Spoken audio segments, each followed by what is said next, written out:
Bismillahirrahmanirrahim. Assalamualaikum warahmatullahi wabarakatuh.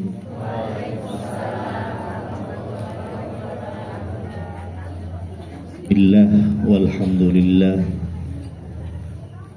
Wassalatu wassalamu ala sayyidina wa habibina wa syafi'ina Rasulillah Sayyidina wa maulana ibni Abdillah wa ala alihi wa sahbihi wa man tabi'a sunnatahu wa qtada bihudah ila yaumi liqa'illah. Subhanaka la ilma lana illa ma 'allamtana innaka antal alimul hakim.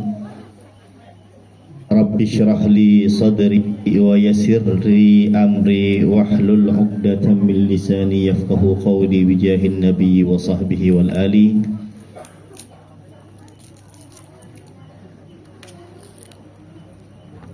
Yang kami muliakan, kami hormati segenap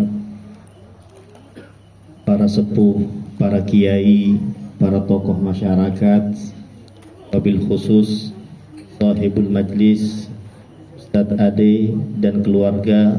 Mudah-mudahan Allah senantiasa berikan beliau keberkahan dalam hidupnya, Allah panjangkan umurnya, Allah berikan kesehatan sehingga bisa istiqamah di dalam membina, di dalam mengawal umat, sehingga masyarakat bisa terbimbing di dalam menjalankan syariat baginda Nabi Muhammad sallallahu alaihi wasallam.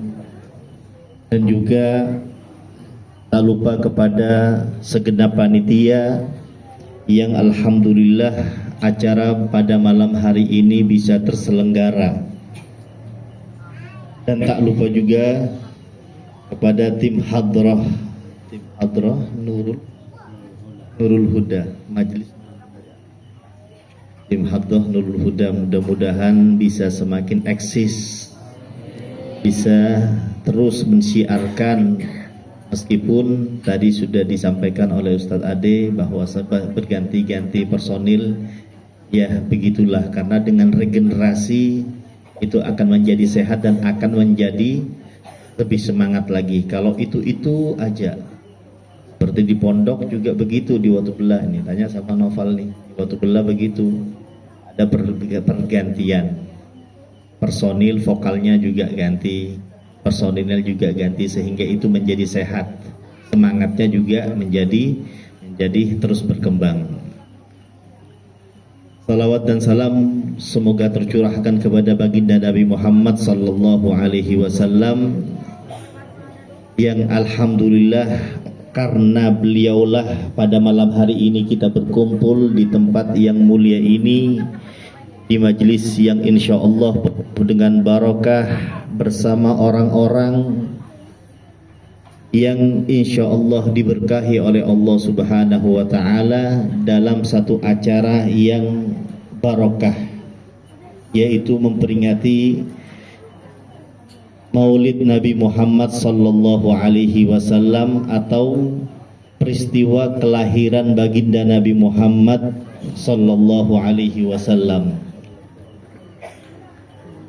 Kita kumpul di sini jamaah yang dimuliakan Allah karena rasa syukur atas segala macam nikmat yang banyak yang Allah berikan kepada kita. Bagaimana Allah menyebutkan di dalam Al-Quran, wa in ta'uddu ni'matallahi la tuhsuha.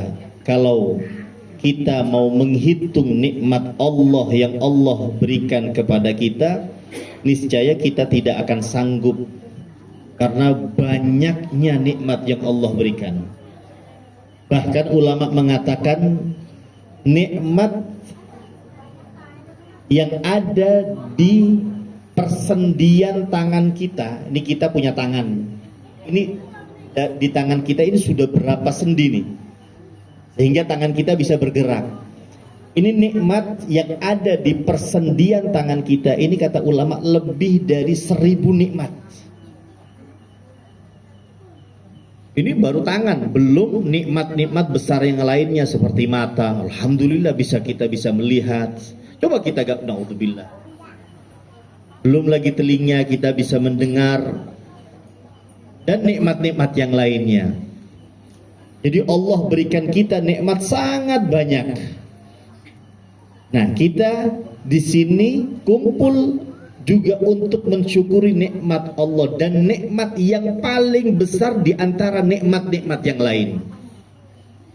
Kalau tadi nikmat badan, nikmat Islam, nikmat iman, nikmat sehat dan lain sebagainya, ada nikmat yang lebih besar daripada itu semuanya, yaitu nikmat dilahirkannya baginda Nabi Muhammad sallallahu alaihi wasallam. Ini satu kenikmatan yang sangat besar, yang wajib dan patut kita syukuri. Diceritakan di dalam kitab-kitab samawi bahwasanya ketika Allah memberikan nikmat kepada para umat-umat nabi-nabi terdahulu, itu mereka merasa bangga dengan nikmat yang banyak yang Allah berikan kepada mereka. Tapi apa kata Gusti Allah? Ada satu nikmat yang tidak aku berikan kepada kalian umat-umat para anbiya mursalin sebelum Nabi Muhammad. Yaitu apa? Nikmat dilahirkannya Nabi akhir zaman. Sehingga oleh orang-orang Bani Israel, kaum Yahudi dan Nasrani, mereka menantikan nikmat itu, nikmat yang paling besar, nikmat yang paling agung. Mereka nantikan itu. Disebutkan di dalam kitab-kitab mereka, di dalam kitab Taurat, kitab Injil, dan kitab-kitab samawi lainnya, bahwasanya tanda dari lahirnya atau munculnya Nabi akhir zaman itu, yaitu tempat dilahirkannya di kota Makkah. Kemudian tandanya begini-begini. Artinya mereka cari itu tanda itu, sampai mereka hijrah dari kota mereka ke kota Makkah. Diceritakan di dalam kitab Daiba, di mana orang-orang Yahudi, orang-orang Nasrani itu untuk menanti nikmat paling besar itu, mereka datang dari negeri mereka, mereka tinggal di kota Makkah hanya semata-mata untuk menunggu nikmat itu. Dan mereka menanti. Karena apa? Ini adalah kesempurnaan dari semua nikmat itu. Sehingga mereka berharap bahwasanya nikmat uzma atau nikmat besar, nikmat penyempurna itu akan turun kepada bangsa mereka, bangsa Yahudi dan bangsa Nasrani. Tapi Allah berkata lain. Allah berikan itu kepada kita, umat Islam, yang mana berbeda dengan garis yang sudah ditentukan di dalam kitab-kitab samawi lainnya, yang mereka berharap Nabi akhir zaman itu turun kepada mereka dari bangsa Yahudi atau Nasrani. Tapi tidak, Allah takdirkan Nabi akhir zaman itu muncul dari bangsa selain mereka. Maka di sini kita bersyukur kita dijadikan sebagai umat baginda Nabi Muhammad sallallahu alaihi wasallam. Kita tidak minta, kita tidak berdoa, kita tidak meminta kepada Allah untuk dijadikan umat Nabi Muhammad. Orang tua kita tidak meminta juga kita dijadikan umat Nabi Muhammad. Tapi bagaimana Allah sendiri yang menjadikan kita umat baginda Nabi Muhammad sallallahu alaihi wasallam. Bahkan Bapak Ibu pernah diceritakan suatu ketika Allah menceritakan atau memberikan anugerah kepada semua umat. Jadi Allah kumpulkan semua manusia, anbiya mursalin Allah kumpulkan. Para nabi, para rasul, semuanya Allah kumpulkan. Kemudian Allah membagi-bagi anugerah kepada para nabi. Ada keutamaan ini Allah siapkan, keutamaan ini Allah siapkan, Allah untuk berikan buat Nabi Muhammad dan umatnya. Keutamaan ini Allah berikan ke 1, 2, 3, semuanya Allah berikan kepada Nabi Muhammad sallallahu alaihi wasallam dan umatnya. Sehingga hal itu membuat para anbiya mursalin itu menjadi iri. Di antaranya Nabi Allah Musa. Nabi Allah Musa alaihi salam, beliau merasa bahwasanya Gusti, ini kemuliaan-kemuliaan, anugerah-anugerah ini semuanya Allah berikan kepada Muhammad dan umatnya. Lah, buat umat Musa ini apa? Kok umat Musa gak dapat jatah dari kemuliaan itu, dari anugerah itu? Kalau kita baca tentang Muhammad di dalam satu kitab, Khosais Umat Muhammadiyah, di situ banyak diantaranya Lailatul Qadar. Lailatul Qadar itu satu anugerah yang Allah berikan khusus kepada umat Nabi Muhammad, tidak Allah berikan kepada umat-umat sebelumnya. Lailatul Qadar, kemudian sholat sunnah qobliyah ba'diyah, itu juga keutamaan besar, pekerjaannya ringan sebentar tapi pahalanya besar, dan banyak yang lainnya. Itu namanya anugerah, pemberian dari Allah. Nah, semua anugerah itu Allah berikan kepada umat Nabi Muhammad, sehingga hal itu membuat Nabi Musa merasa apa? Gusti, kenapa semua ini Allah berikan kepada Nabi Musa, kepada umat Muhammad? Untuk umatnya Musa mana? Akhirnya di situ apa kata Gusti Allah? Musa, untuk engkau dan umatmu itu sudah cukup. Kau jangan minta lebih. Karena apa? Semua ini sengaja aku persiapkan untuk umat Nabi akhir zaman, yang mana mereka hidup di akhir zaman. Mereka fisiknya tidak seperti fisik umatmu, tapi karena kehormatan Nabi mereka, Nabi Muhammad SAW, Allah berikan kemuliaan ini. Alhamdulillah, makanya kita bersyukur kepada Allah Subhanahu wa taala, kita dijadikan umat Nabi Muhammad SAW, sehingga kita banyak mendapatkan anugerah-anugerah tersebut. Kemudian Bapak Ibu yang dimuliakan Allah, kita di sini memasuki bulan Maulid ini, bagaimana ulama-ulama mengajarkan kita, mendoktrin kita untuk selalu menyambung dengan baginda Nabi Muhammad SAW. Dengan apa? Dengan memperingati hari kelahiran baginda Nabi Muhammad SAW. Kenapa sih harus kelahiran Nabi Muhammad SAW? Padahal yang berkaitan dengan kanjeng Nabi itu banyak. Ada sosoknya Nabi, ada perjuangannya kanjeng Nabi, ada akhlaknya Nabi yang dipuji oleh Allah. Wa innaka la'ala khuluqin azim, sesungguhnya kau memiliki akhlak yang agung. Nah, tapi kenapa yang digembongkan oleh ulama itu Maulid Nabi, kelahiran baginda Nabi Muhammad SAW? Ada apa di balik kelahiran baginda Nabi Muhammad SAW? Ini yang diupayakan oleh ulama-ulama kita Ahlus Sunnah wal Jamaah. Bahkan di dalam setiap acara yang selalu dibacakan itu adalah Maulid Nabi Muhammad SAW. Baik itu kitab daibaknya, Barzanji, kalau di sini apa bacanya? Barzanjinya, atau Simtud Durornya, atau banyaklah, setiap ulama-ulama itu banyak mengarang karena ingin tabarrukan menyusun kitab Maulid Nabi Muhammad SAW. Apa? Kelahiran baginda Nabi Muhammad SAW. Ada apa dengan kelahiran Nabi? Kenapa enggak perjuangannya Nabi? Atau apa? Keindahan sosoknya baginda Nabi Muhammad SAW.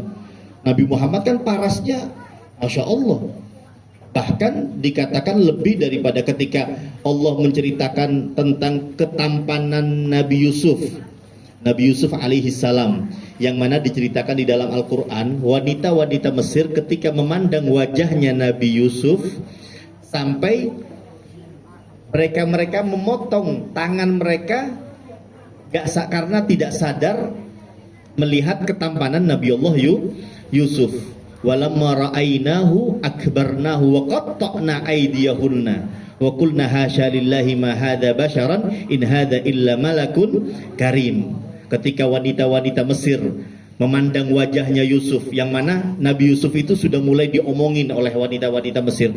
Ah, masa sih sekelas Zulaiha, wanita terhormat, wanita terpandang, kok bisa terpincut, terkesima dengan ketampanan budaknya Zulaiha, budaknya wanita itu. Kenapa sih? Setampan apa sih Yusuf?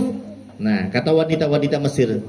Hingga suatu ketika diadakanlah satu acara yang mana Siti Zulaiha memberikan setiap wanita-wanita yang ada di situ satu pisau yang tajam dan satu buah, ada yang mengatakan apel, ada yang mengatakan bawang. Nah, ketika sudah saatnya skenario Siti Zulaiha mengeluarkan Nabi Yusuf, mereka perintahkan wanita-wanita itu untuk mulai memotong buah tersebut. Ayo wanita, mulai. Nah, ketika sudah mulai motong, tiba-tiba Nabi Yusuf suruh keluar. Nah, ketika wanita-wanita itu pada melihat wajah Nabi Yusuf yang tampan, mereka gak sadar. Apa yang mereka katakan? Ma hadza basyaron. Ini bukan manusia ini. Ini siapa ini? In hadza illa malakun karim. In huwa illa malakun karim. Ini malaikat ini. Belum ada makhluk manusia yang setampan ini. Wa qatta'na aydiyahum wa qulna hasya lillahi ma hadza basyaran in hadza illa malakun karim. Nah, lantas bagaimana dengan Kanjeng Nabi Muhammad sallallahu alaihi wasallam yang ulama mengatakan ketika Allah memberikan Nabi Yusuf itu kalau di dunia ini ketampanan setengah ketampanan manusia yang ada di dunia ini Allah berikan kepada Nabi Yusuf. Makanya ketika wanita-wanita melihat wajahnya Nabi Yusuf, mereka terkesima. Karena apa? Ya pantas, setengah ketampanan. Kalau kita tahu siapa sih yang tampan sekarang?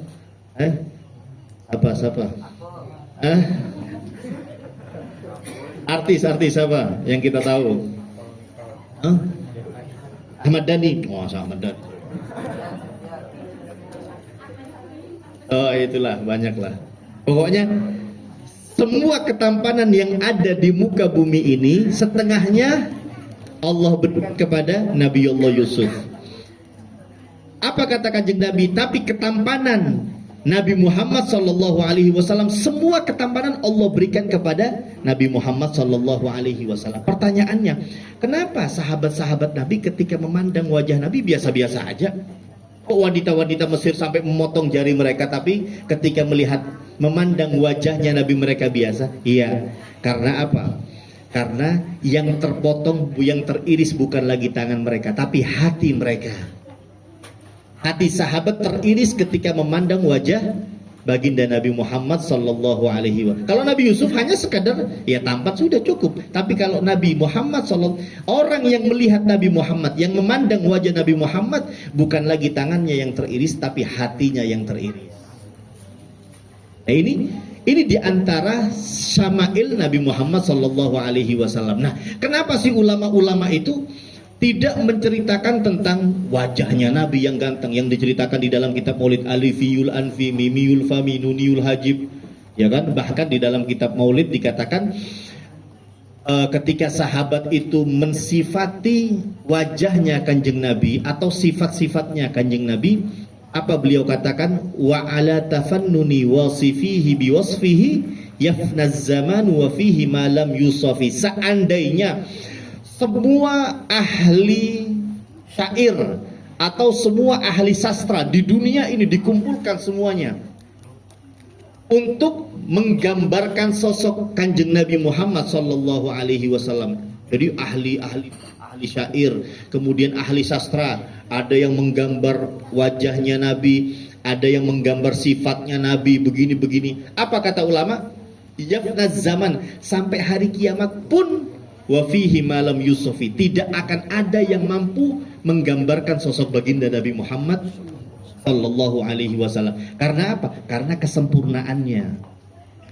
Nah, ini kita sekarang lagi memperingati hari kelahiran orang yang sempurna. Kan ulama-ulama, bahkan kita ya, adatnya kita Ahlus Sunnah wal Jamaah setiap, bahkan bukan setiap tahun ya, tiap malam Jumat di musola-musola kita, di masjid-masjid kita, terus baca maulid, bahkan semua acara apa? Hitanan bacanya maulid, sholawatan, apalagi nikah, sholawatan, iya kan? Sebelum pernikahan, sebelum akad biasanya diawali dengan sholawatan, baca maulid lagi. acara khitan, walimah, Isra Mi'raj. Nah, biasanya sebelum mulai itu diawali dengan apa? Dengan maulid, sholawatan. Nah, itu apa isinya? Kelahiran baginda Nabi Muhammad Sallallahu Alaihi. Kenapa sih? Ada apa di balik kelahiran baginda Nabi Muhammad Sallallahu Alaihi? Kenapa bukan yang lainnya? Nah, ini pertanyaannya. Ya, kenapa? Ada apa di balik kejadian kelahiran baginda Nabi Muhammad Sallallahu Alaihi Wasallam? Karena apa? Dari kelahiran Nabi Muhammad Sallallahu Alaihi Wasallam inilah dimulai keutamaan Islam, kejayaan Islam, dan perbedaan antara Muslim dengan kafir. Disinilah ulama mendoktrin umat jangan sampai kita terpengaruh dengan perkembangan zaman. Dari kelahiran baginda Nabi Muhammad Sallallahu Alaihi Wasallam. Berbicara tentang kelahiran baginda Nabi Muhammad Sallallahu Alaihi Wasallam, kalau di dalam satu sholawat ada sholawat yang Ibn Mashish, satu sholawat Ibn Mashish, sholawat Mashishiyah yang dikarang oleh Syekh Abdussalam Ibn Mashish, Syekh Abdussalam bin Mashish. Beliau tinggal di Maroko. Di situ di dalam sholawatnya itu yang berbunyi, intinya semua alam semesta itu ada salah satu kalimat. Sholawatnya nggak panjang, sholawatnya sama seperti sholawat yang biasa kita baca. Sholawat apa? Nariyah, sholawat Tibil Qulub, itu nggak panjang sholawatnya. Tapi di dalam sholawatnya itu, di dalam kalimat sholawatnya itu menjelaskan bahwasanya dengan kelahiran baginda Nabi Muhammad Sallallahu Alaihi Wasallam ini, itu akan terbuka cakrawala keimanan manusia, keimanan seseorang. Dengan kelahiran baginda Nabi Muhammad Sallallahu Alaihi Wasallam. Syekh Abdussalam ini, masya Allah, beliau tinggalnya di sedikit cerita, ya, sedikit cerita tentang, karena ini berkaitan, ya, yang namanya acara Maulid Nabi ya isinya cerita, ya kan? Kita lagi cerita tentang sosok baginda Nabi Muhammad Sallallahu Alaihi Wasallam. Tidak semuanya, nggak mungkin. Ketika Sayyidina Ali ditanya bagaimana sih, ada seorang tabi'in bertanya kepada Sayyidina Ali, Imam Ali, tolong ceritakan tentang sosok baginda Nabi Muhammad Sallallahu Alaihi Wasallam. Apa kata Sayyidina Ali? Bagaimana saya akan menceritakan sosok baginda Nabi Muhammad yang Allah sendiri di dalam Al-Quran, satu sifatnya kanjeng Nabi itu sudah Allah katakan sesuatu yang besar yang tidak bisa disifati. Apa? Wa innaka la'ala khuluqin azim. Jangan pun Nabi kan ada banyak, ada sifatnya, ada akhlaknya, kemudian ada perangainya, kemudian semuanya lah yang berkaitan dengan Nabi. Satu aja akhlaknya Nabi, kata Gusti Allah, azim, besar, tidak mungkin digambarkan. Lah bagaimana saya manusia biasa ingin menggambarkan sosok Nabi Muhammad Sallallahu Alaihi Wasallam.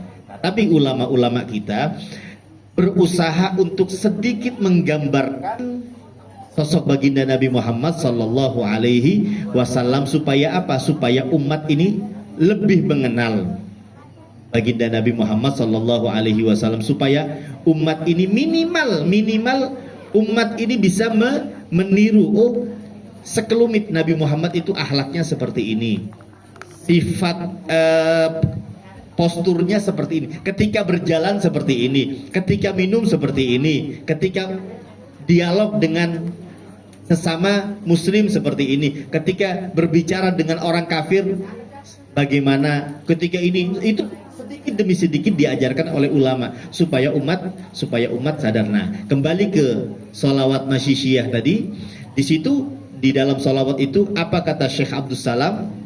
Jadi Syekh Abdussalam ini mengatakan sesungguhnya semua yang ada di alam semesta ini itu berawal dari Nabi Muhammad Sallallahu Alaihi Wasallam, dan itu sesuai dengan apa yang disebutkan di dalam hadis, ya, di dalam Maulid Simtud Durrah disebutkan wa minhu tafarra'al wujuda khalqan ba'da khalqin fi ma hadatha wa ma taqaddam. Nah, ini cerita tentang Syekh Abdussalam bin Mashish. Jadi Syekh Abdul Salam ini punya murid, Bapak Ibu, punya murid yang bernama Syekh Abdul Wahab Asy-Sya'rani. Beliau, Syekh Abdul Salam ini tinggalnya di Maroko. Punya murid Syekh Imam Abdul Wahab Asy-Sya'rani tinggalnya di kota Mesir. Di Mesir, kalau kita dengar tentang Universitas Al-Azhar, nah yang pertama kali rektor Al-Azhar itu Syekh Abdul Wahab Asy-Sya'rani, yang pertama kali pemimpin Syekhul Azhar, dijuluki Syekhul Azhar. Nah, Imam Abdul Wahab Asy-Sya'rani ini, beliau ya yang maklum ya, yang namanya Syekhul Azhar, ulama. Ketika beliau jalan itu diikuti oleh murid-muridnya. Beliau alim dan wali beliau. Nah, suatu ketika beliau mendengar ada satu orang yang tinggal di pasar di dekat Al-Azhar, di dekat kuliah Al-Azhar, sekolah Al-Azhar itu ada seorang yang namanya Ali Al-Khawas. Orang ulama juga, ulama wali. Terkenal orangnya. Syekh Ali Al-Khawas terkenal. Kemudian cuma di hati Syekh Abdul Wahab Asy-Sya'rani ini kurang yakin dengan kewalian Ali Al-Khawas ini.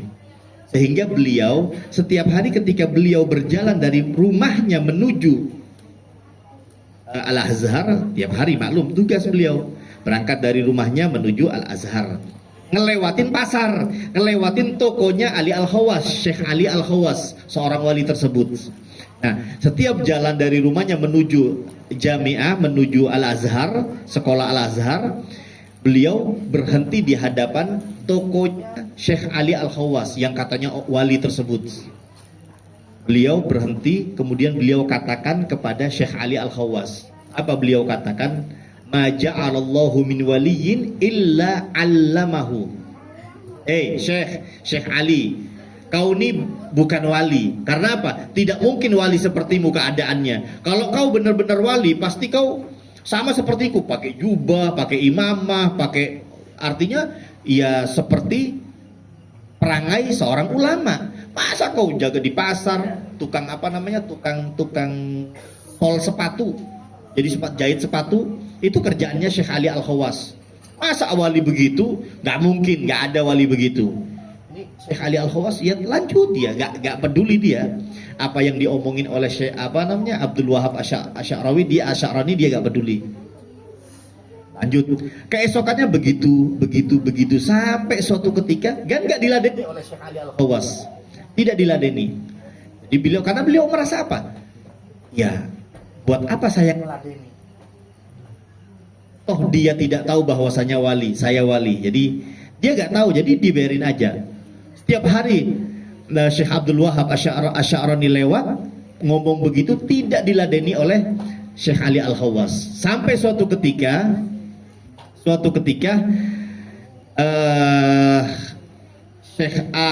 Syekh Abdul Wahab Asy-Sya'rani ini Syekhul Azhar, ya, pemimpin sekolah Al-Azhar, Universitas Al-Azhar. Beliau nikah dengan wanita baru. Jadi beliau sudah beristri, nikah lagi dengan istri baru, istri muda. Ya maklum, yang namanya istri muda pengennya macam-macam lah, banyak, pengen ini, pengen itu. Nah, dan Syekh Abdul Wahab sama istri muda juga perlakuannya beda. Kadang nanya, ya mau berangkat pengen oleh-oleh apa, pengen ya macam-macam lah gitu. Kadang manja-manjanya masih ada. Tapi namanya Zainab, istri barunya namanya Zainab. Ditanya tiap mau berangkat, ini saya mau berangkat ke Al-Azhar. Nah, pulangnya pengen nitip apa? Enggak lah, gak pengen apa-apa begitu. Sehari dua hari sampai suatu ketika beliau Syekh Abdul Wahab Asy-Sya'rani ini mau berangkat, tiba-tiba tanya lagi seperti biasa, tanya sama istrinya, istri barunya Zainab ini, kau pengen apa hari ini? Enggak, aku gak pengen apa. Barangkali pengen bakso, pengen bakso, pengen somai, ketoprak atau apalah, barangkali. Yang namanya perempuan kan Kan kita kan pengen bakso, kadang kalau istri kita kan kadang belum ditawarin juga sudah pesenannya udah banyak, ya kan? Belum nawarin sudah pesen ini pesen itu. Itu bedanya dengan istrinya Imam Abdul Wahab Asy'arani. Sampai akhirnya, oh iya hari ini aku ada keinginan. Apa keinginan itu? Nanti aja setelah kau pulang dari ngajar, katanya si Zainab istrinya Syekh Abdul Wahab ini. Setelah kau pulang dari ngajar, kau kembali ke rumah, aku akan beritahu keinginanku. Oh ya sudah. Beliau berangkat seperti biasa. Seperti biasa ketika melewati tokonya Syekh Ali Al-Khawwas ini, apa kata beliau? Beliau katakan, apa ma ja'alallahu min waliyin illa 'allamahu.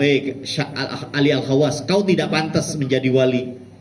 Kau tidak pantas, gak mungkin wali sepertimu ini, gak mungkin. Seperti biasa. Syekh Ali Al-Khawwas seperti biasa, dia lanjut dengan pekerjaannya, tidak memperdulikan apa yang diomongin oleh.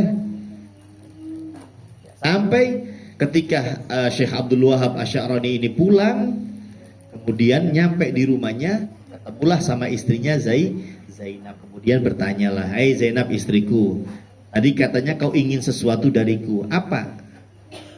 Apa kata Zainab? Ya sudah, aku ingin kau lepas bajumu, jubahmu lepas.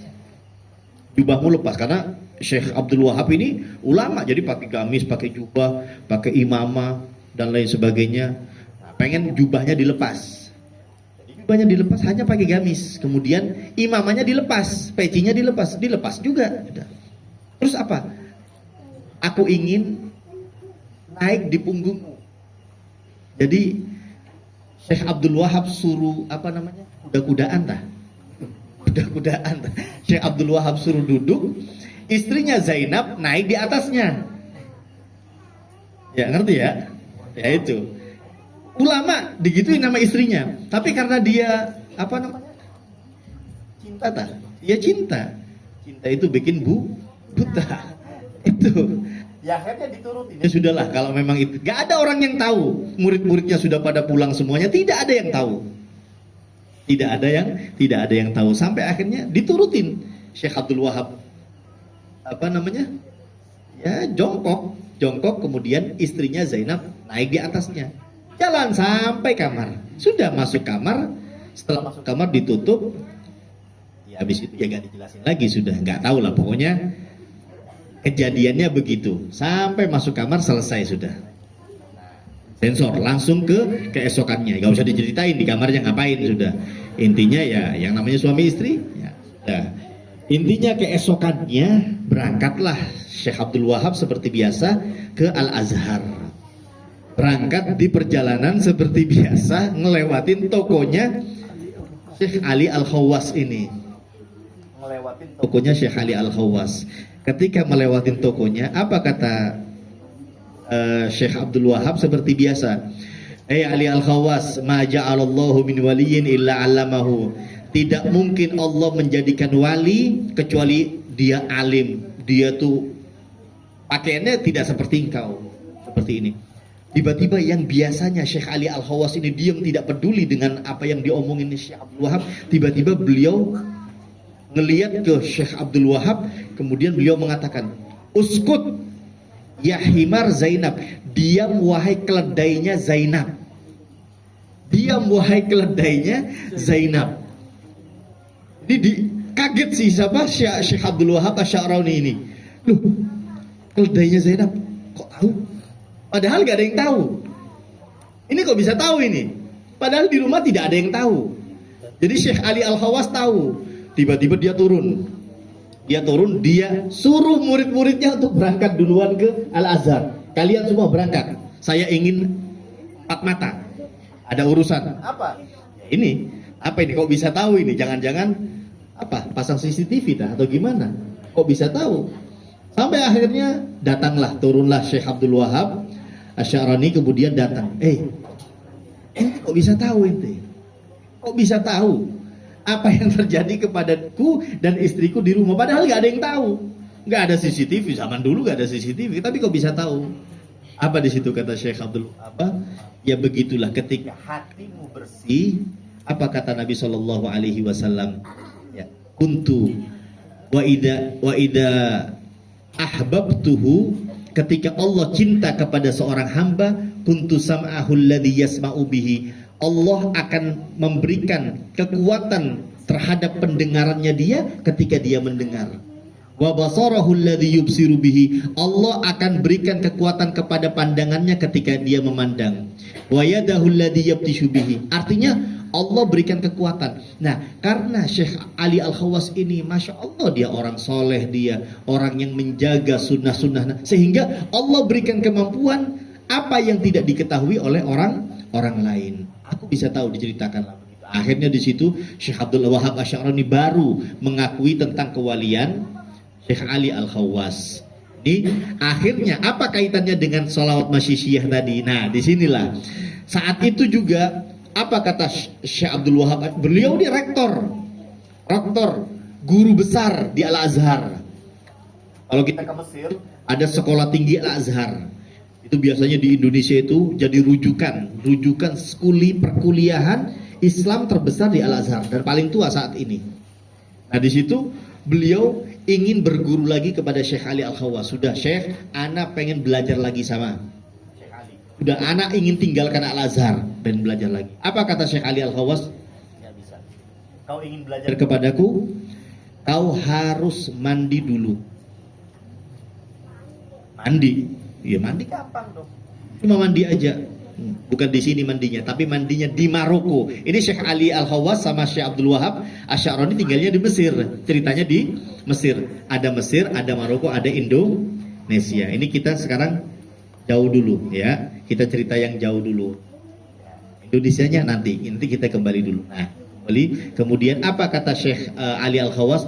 Kalau kau ingin belajar, kau datang kepada satu orang di Maroko yang namanya Syekh Abdus Salam bin Mashish. Kalau memang itu harus, saya akan berangkat. Maka berangkatlah Syekh Abdul Wahab Asy'arani sampai ke Maroko dia. Sampai ke Maroko, kemudian ketemu dengan Syekh Abdus Salam, kemudian beliau ceritakan kejadian dari mulai di Mesir begini, dan beliau ingin berguru kepada Syekh Ali Al-Khawas, tapi disuruh berguru kepada Anda, Syekh Abdus Salam. Oh ya sudah, kalau kau ingin berguru kepadaku, kau harus mandi dulu. Di situ, oh ya boleh, sudah. Akhirnya beliau mandi. Seperti biasa kita mandi, seger, balik lagi ke Syekh Abdus Salam. Syekh, saya sudah mandi. Apa kata Syekh Abdus Salam? Kau belum mandi. Balik lagi, mandi lagi. Sudah, ini masih basah ini. Rambutnya masih basah. Rambut masih basah, belum kering. Kau belum mandi. Balik lagi, mandi lagi. Akhirnya balik lagi Syekh Abdul Wahab ini. Mandi lagi.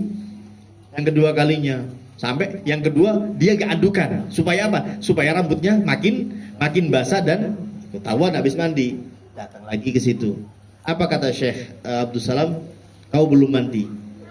Mandi lagi. Sampai akhirnya yang ketiga kali, akhirnya beliau bertanya, tolong beritahu aku apa yang dimaksud dengan mandi. Artinya bukan badanmu yang dimandikan, tapi apa? Hatimu. Karena hatimu yang bermasalah. Itulah ketika Allah berikan kita ilmu. Terkadang ilmu itu bawaannya panas. Bawaannya panas. Ketika Allah berikan ilmu zahir, maka dia akan merasa apa? Ya sama seperti gampangnya seperti orang yang baru pertama kali belajar silat. Baru belajar apa sih kalau pertama kali silat itu apa sih? Kuda-kuda kan? Ya, kuda-kuda, baru bisa kuda-kuda. Wah, dia sudah seperti apa? Seperti jawara dia. Sudah seperti apa? Ya, semua orang kayaknya sudah dikit-dikit apa? Nah, itu. Orang begitu. Nah, sama seperti ini ketika baru diberi ilmu zahir, belum ilmu batin. Ilmu zahir. Imam Asy'arani itu Allah berikan ilmu zahir sehingga bawaannya panas dan gampang ngomongin orang. Sehingga ketika ada Syekh Ali Al-Khawas sudah alim dia, zahir dan batin beliau kuasai, sehingga ketika ada orang yang ngomongin beliau gak peduli, ya kan? Dan orang-orang ini yang disifati oleh Allah di dalam Al-Quran. Wa ibadur rahmanul ladina yamshuna alal ardi haunan, hamba-hamba Allah yang berjalan di atas muka bumi dalam keadaan tenang, santai, tidak peduli orang mau ngapain. Itu ibadur rahman. Siapa? Para aulia, para solihin. Mereka tenang. Orang mau caci maki mereka, orang mau gak peduli. Wa idza khatabahumul jahiluna qalu salama. Ketika ada yang ngomongin mereka, qalu salama. Bodo amat ya. Bodo amat, mau diomongin begini, mau bodo amat sudah. Wa idza marru bil lagwi marru kirama. Mereka ketika melewati orang-orang yang apa namanya? Al-lagwi itu orang-orang yang enggak ada kerjaan, suka ngomongin orang. Marru kirama, mereka tidak peduli.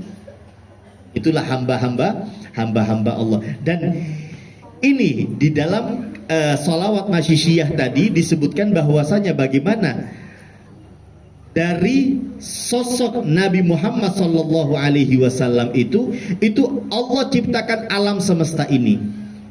Makanya di dalam kitab Maulid wa minhu tafarra'al wujuda khalqan ba'da khalqin fi ma hadatsa wa ma taqaddam. Nah, disinilah poin-poin yang ingin disampaikan oleh ulama-ulama kita. Kita bersyukur, kita berterima kasih kepada para ulama yang menyusun.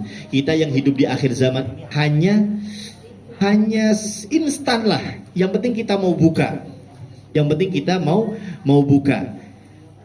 Bagaimana minimal dari hari kelahirannya baginda Nabi Muhammad sallallahu alaihi wasallam. Dari situ akan tertarik kita dengan hal-hal yang lainnya. Hal-hal yang lainnya yang berkaitan dengan baginda Nabi Muhammad sallallahu alaihi wasallam. Nah, dari itu semuanya berawal dari satu cahaya yang Allah ciptakan sebelum Allah ciptakan alam semesta ini. Sebelum Allah menciptakan alam semesta ini, Allah ciptakan satu cahaya yang dari cahaya itu akan muncul wujud Kanjeng Nabi Muhammad sallallahu alaihi wasallam, yaitu Nur Muhammad. Dari situlah cahaya itu Allah ciptakan malaikat, Allah ciptakan anbiya mursalin, Allah ciptakan bumi, langit dan seisinya dari Nur Muhammad. Wa minhu tafarra'al wujuda khalqan ba'da khalqin fi ma hadatsa. Dan ini yang ditanamkan oleh ulama-ulama kepada kita. Ini lo harus tahu. Jadi alam semesta ini karena Nabi Muhammad sallallahu alaihi wasallam. Makanya Allah ketika Nabi Adam alaihi salam pertama kali Allah ciptakan Nabi Adam. Kemudian Allah masukkan ruh ke jasad Nabi Adam sehingga Nabi Adam mulai bisa melihat apa-apa yang, karena Nabi Adam Allah ciptakan di dalam surga, kemudian Allah tanamkan ruh ke dalam badan Nabi Adam itu ketika di surga, sehingga Nabi Adam ketika matanya sudah ada ruhnya, meleklah matanya, dan yang dilihat itu surga. Dan semua yang tampak di surga itu semuanya ada label stempel Muhammad. Semua kata Nabi Adam. Ini pohon nih, pohon, daun, di daun pohon itu ada Muhammadnya. Daun tuh, daun kecil-kecil itu ada Muhammadnya. Semua yang ada di surga, bahkan di batu-batu yang ada di surga itu ada stempel Muhammadnya. Di leher bidadari ada stempel Muhammadnya. Sehingga Nabi Adam tahu betul, ini Nabi Muhammad sallallahu alaihi wasallam adalah sosok manusia yang paling dicinta oleh Allah. Karena apa? Tidak mungkin, bahkan di bawah singgasananya Gusti Allah ada tulisan la ilaha illallah Muhammadun Rasulullah. Di bawah singgasana Gusti Allah, ya, tempat duduknya Gusti Allah, itu ada la ilaha illallah Muhammadun Rasulullah. Kemudian ketika Nabi Adam diciptakan, kemudian Nabi Adam mulai melihat di situ, melihat ada. Kemudian itu semua yang dilihat oleh Nabi Adam ada stempel Muhammad sallallahu alaihi wasallam. Nah, di situ Nabi Adam apa kata Gusti Allah ketika suatu ketika Nabi Adam itu makan buah larangan, ya kan, di dalam Al-Qur'an diceritakan Nabi Adam makan satu buah yang dinamakan buah larangan atau namakan buah khuldi. Kemudian Nabi Adam sampai akhirnya Allah murka kepada Nabi Adam, Allah turunkan Nabi Adam ke muka bumi. Kemudian di situ Nabi Adam berdoa kepada Allah, memohon kepada Allah dengan apa? Dengan nama Muhammad yang dilihat oleh Nabi Adam di setiap tempat atau di setiap benda-benda yang ada di sorga. Ditanya sama Gusti Allah, Adam, kau tahu dari mana nama Muhammad? Nah jelas Gusti, ini semua yang ada di surga ini ada nama Muhammad semua. Semuanya, batu-batu ada, pohon, daun-daun yang ada di pohon ada Muhammadnya. Dan aku yakin, kata Nabi Adam, tidaklah kau menyandingkan namamu dengan nama Muhammad. La ilaha illallah Muhammadun Rasulullah. Aku yakin, kata Nabi Adam, tidaklah Allah menyandingkan nama Muhammad, melainkan Muhammad adalah nama makhluk yang paling Allah cintai. Apa kata Gusti Allah? Benar kau wahai Adam, laula Muhammad ma khalaqtu Adam. Benar, kalau bukan karena Muhammad itu ma khalaqtu Adam, aku tidak akan menciptakan Adam. Dalam riwayat laulaka ya Muhammad ma khalaqtul aflaka. Kalau bukan karena engkau wahai Muhammad, niscaya aku tidak akan menciptakan alam semesta ini. Nah, di sini Bapak Ibu yang dimuliakan Allah, maka momen buat kita. Ini sekarang Maulid tanggal berapa sekarang? Tanggal 13 ya? 13 ya, masih belasan lah, masih banyak. Artinya bulan ini adalah bulan atau saatnya kita lebih mengenal baginda Nabi Muhammad SAW. Kalau sekedar setiap hari malam Jumat kita membaca sejarahnya baginda Nabi Muhammad, sekelumit tentang Nabi Muhammad, sifat-sifatnya, akhlaknya sedikit lah. Makanya tadi katanya Sayyidina Ali tidak mungkin bisa digambarkan. Dan disinilah saatnya kita lebih mengenal Nabi Muhammad SAW. Supaya apa? Supaya kita bisa mengikuti. Kita kan diperintah oleh Allah, ya, diperintah untuk mengikuti Nabi Muhammad. Uswatun hasanah. Laqad kana lakum fi Rasulillahi uswatun hasanah. Kalau kita ingin meniru, maka tirulah Nabi Muhammad SAW. Lah, bagaimana kita bisa meniru Nabi Muhammad kalau kita tidak kenal Nabi Muhammad?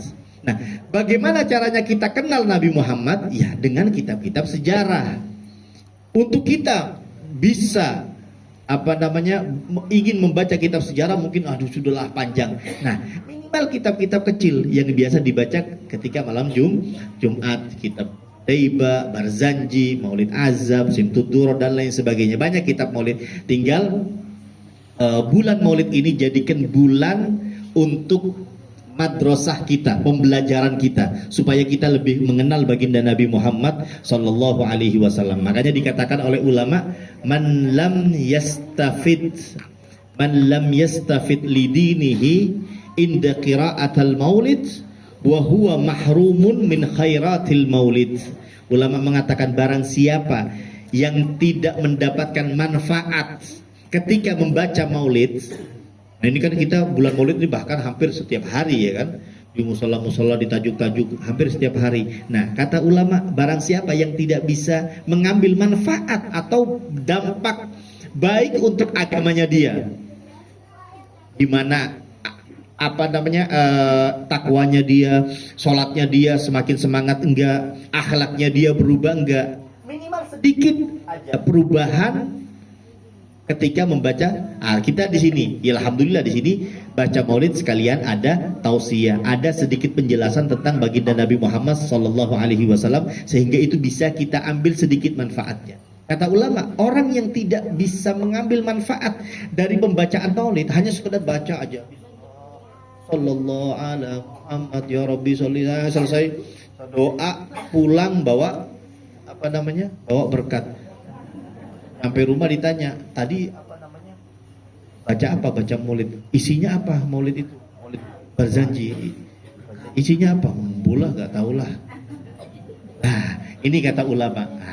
Man lam yastafid lidinihi inda qiraatal maulid fahuwa mahrumun min khairatil maulid. Maka dia terhalang dari kebaikan-kebaikan maulid. Mudah-mudahan kita di bulan Maulid ini, di bulan Rabiul Awal ini, kita lebih mengenal lagi sosok baginda Nabi Muhammad SAW, menjadi orang-orang yang dirindukan oleh baginda Nabi Muhammad sallallahu alaihi wasallam karena selalu merindukan baginda Nabi Muhammad sallallahu alaihi wasallam. Dan ini yang diharapkan oleh baginda Nabi Muhammad sallallahu alaihi wasallam, karena di dalam sifatnya Nabi dikatakan di dalam Al-Qur'an, harisun alaikum bil mu'minina raufun rahim. Nabi itu sangat perhatian. Apapun yang kita tidak perhatian kepada Nabi, Nabi perhatian kepada kita. Bahkan diceritakan pernah suatu ketika Kanjeng Nabi Muhammad sallallahu alaihi wasallam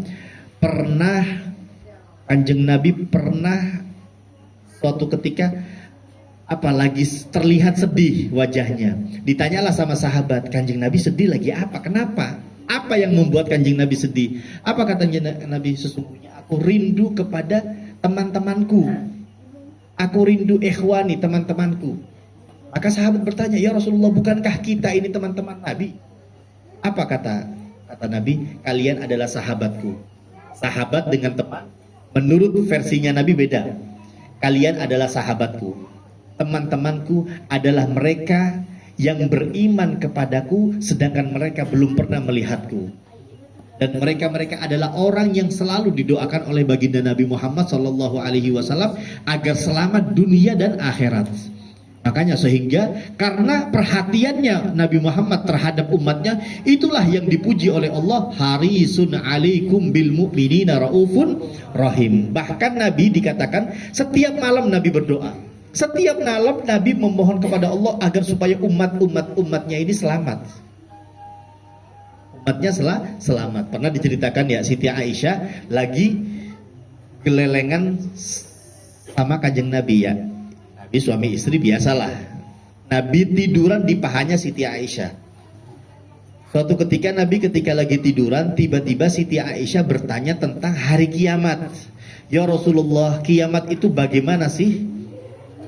Hari kiamat. Nabi itu paling gak suka ketika ditanya tentang kiamat. Nabi paling tidak suka ketika ada seorang yang bertanya kiamat. Itu tiba-tiba Nabi berubah. Karena apa? Kiamat ini sesuatu yang besar, yang apa? Yang besar, yang sangat mengkhawatirkan. Nabi takut dengan kiamat. Lah ketika ada sahabat yang gampang tanya kiamat, itu tiba-tiba Nabi itu gak seneng. Nah, suatu ketika Siti Aisyah keceplosan tanya tentang kiamat. Bagaimana sih kiamat? Tiba-tiba kata Siti Aisyah, tiba-tiba Nabi ini yang asalnya tiduran di pahanya Siti Aisyah, Nabi bangun, kemudian wajah Nabi ini seperti wajah orang marah, matanya berkaca-kaca. Seperti Nabi tidak senang dengan pertanyaan Siti Aisyah. Aduh, kata Siti Aisyah, salah tanya. Salah tanya, tapi ya sudahlah, mau gimana lagi, sudah terlanjur terucap. Di situ Nabi menjelaskan, Aisyah, sesungguhnya kiamat itu begini. Artinya Nabi menjelaskan tentang sesuatu yang sangat seram. Diceritakan dari mulai di padang mahsyarnya, Allah akan kumpulkan, Allah akan giring, Allah akan tarik manusia semuanya. Bukan dalam keadaan apa? Semua manusia itu dalam keadaan takut. Allah turunkan matahari di atas kepala itu 1 mil. Ada riwayat yang mengatakan 1 mil itu 1 jengkal. Ada riwayat yang mengatakan 1 mil itu, arti mil itu bukan 1 jengkal, tapi mil itu tusuk yang biasa dipakai buat sifat mata, celak, tahu celak? Ini perempuan yang biasa pakai itu celak, itu namanya mil. Itu matahari di atas kepala itu 1 mil. Bayangin, matahari sekarang yang ada itu panasnya gimana? Lah itu nanti Allah turunkan ketika padang mahsyar itu di atas kepala. Artinya manusia ini akan kepanasan. Mati enggak? Enggak ada mati lagi. Mati sudah enggak ada lagi. Yang dirasakan hanya pedih, sakit, dan lain sebagainya. Itu yang dirasakan oleh manusia-manusia yang ada di padang mahsyar, kecuali mereka-mereka yang Allah berikan Allah berikan kenikmatan sehingga tidak bisa merasakan itu. Ada beberapa kelompok, kata Gusti Allah, kata Nabi SAW di dalam hadis itu, sab'atun yudhilluhumullahu fi dhillihi yauma la dhilla illa dhillu. Ada 7 orang yang akan selamat di padang mahsyar nanti. Di antaranya al-imamul adil, imam pemimpin yang adil. Panjang sudah hadisnya, kembali ke padang mahsyar, kembali ke hadis Nabi. Jadi ketika Siti Aisyah bertanya, kemudian Nabi menjelaskan ketika semuanya dari mulai sirat padang mahsyar, kemudian di mizan, kemudian dihisab, kemudian di ketika buku catatan amal terbang sampai ke Siratal Mustaqim. Siratal Mustaqim itu bukan, jangan dikira Siratal Mustaqim itu jembatan seperti jembatan besar, enggak. Siratal Mustaqim itu jembatan yang tidak terlihat oleh mata. Kecilnya lebih kecil 7 kali daripada rambut dan lebih tajam daripada pedang. Dalam keadaan gelap di padang mahsyar itu bukan terang seperti ini ya. Gak ada, meskipun itu gelap gulita, di bawahnya neraka. Jadi kita bisa tahu ada jembatan di situ kalau kita pegang, oh ini nih. Tapi ketika kita melangkah, kalau tidak ada pertolongan Allah, maka dia tidak akan bisa selamat. Di antaranya apa? Di antaranya kurban. Ketika Idul Adha, ketika kita berkurban, ini di antara salah satu hak atau penyebab yang bisa menyelamatkan seseorang di Siratal Mustaqim. Nah, kata Nabi Muhammad, itu di Siratal Mustaqim itu bukan satu-satu jalannya seperti kita ngantri ya, satu-satu ya, fulan jalan. Enggak, itu saling dorong-dorongan. Orang yang tidak kuat imannya, tidak kuat amalannya, dia akan tergelincir dan jatuh. Ketika jatuh, ya neraka, wassalam di bawahnya. Nah, di situ ketika Nabi cerita begitu sampai Nabi meneteskan air mata. Siti Aisyah gimana? Wah, Siti Aisyah lebih nangis lagi. Karena apa? Aduh, salah tanya, kata Siti Aisyah. Sudah akhirnya ketika Nabi melihat Siti Aisyah nangis, Siti Aisyah bertanya, ya Rasulullah, Siti Aisyah berharap kanjeng Nabi ini bisa menyelamatkan dirinya, istrinya. Karena apa? Wanita yang paling dicinta oleh Nabi, makhluk yang paling dicinta, manusia yang paling dicinta oleh Nabi, Siti Aisyah. Nah, Siti Aisyah bertanya, apakah seorang kekasih bisa menyelamatkan kekasihnya? Artinya apa? Siti Aisyah berharap dirinya diselamatkan oleh Nabi. Apa kata Nabi? Gak ada yang bisa menyelamatkan kecuali amalan dia. Ankidhi nafsaki minan nar fa inni la amliku lakum minallahi syai'a. Aisyah, tidak ada yang bisa menyelamatkan kecuali dirimu sendiri. Selamatkan dirimu dengan apa? Dengan amalan. Di situ ketika Siti Aisyah sedih, merasa apa? Nabi pun suaminya tidak bisa menyelamatkan dia. Kemudian di situ Nabi mendoakan Siti Aisyah. Allahumma gfir li Aisyata min dambiha Allahumma gfir li Aisyata ma taqaddama min dambiha wa ma ta'akhir. Gusti, tolong ampuni Aisyah segala dosanya yang telah lalu dan yang akan datang. Nah, ketika Nabi mulai mendoakan Siti Aisyah, disitulah Siti Aisyah mulai gembira. Alhamdulillah, doakan oleh Nabi, doanya. Ketika Nabi doa pasti diampuni. Nah, di situ Siti Aisyah mulai tersenyum kembali. Kenapa? Karena apa? Nabi doa pasti diijabah oleh Gusti Allah. Di situ Siti Aisyah mulai bahagia, tersenyum kembali. Kemudian Nabi bertanya, Aisyah, apakah kau senang dengan doaku ini? Jelas wahai Rasul. Ini kayaknya doa khusus Siti Aisyah.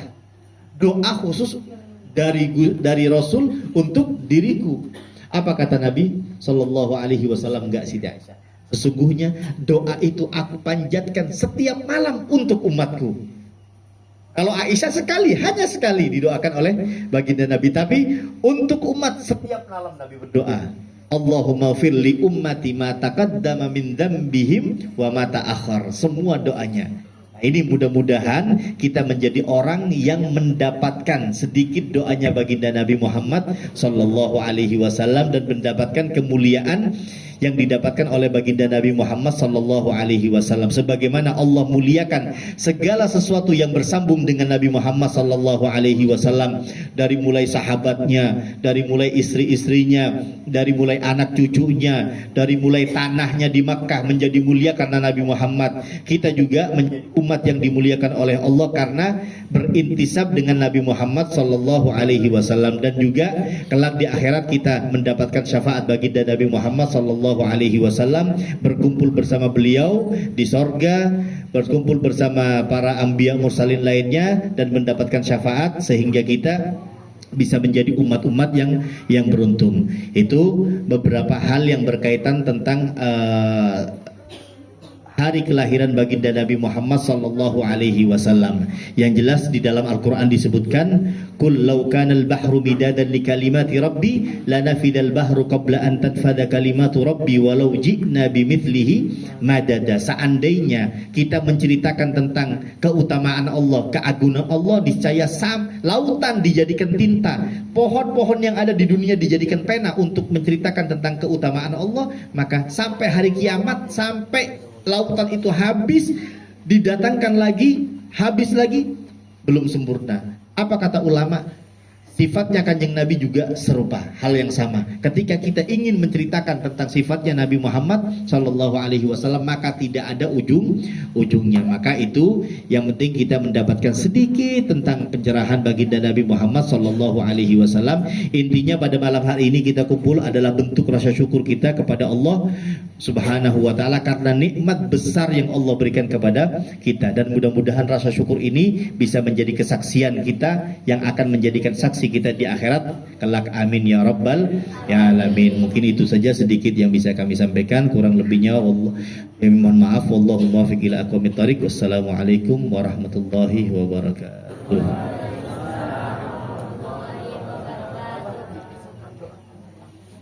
Bismillahirrahmanirrahim. Alhamdulillahirabbil alamin. Allahumma shalli wa sallim ala sayyidina Muhammadin wa ahli baitihi wa sahbihi ajma'in.